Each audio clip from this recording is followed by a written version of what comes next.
Inatasan ng Philippine National Police ang lahat ng police unit sa bansa na paigtingin ang koordinasyon sa mga lokal na opisyal para sa pagsasanay at iba pang programa para sa mga barangay tanod.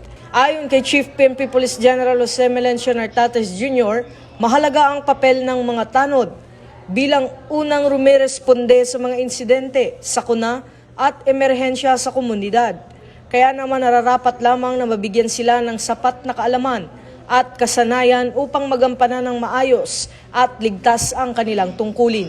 Kabilang sa palalakasing pagsasanay ang basic safety procedures sa pakikitungo sa mga lumalabag sa batas, basic intelligence gathering, anti-crime measures, disaster response at tamang pagreserba ng crime scene.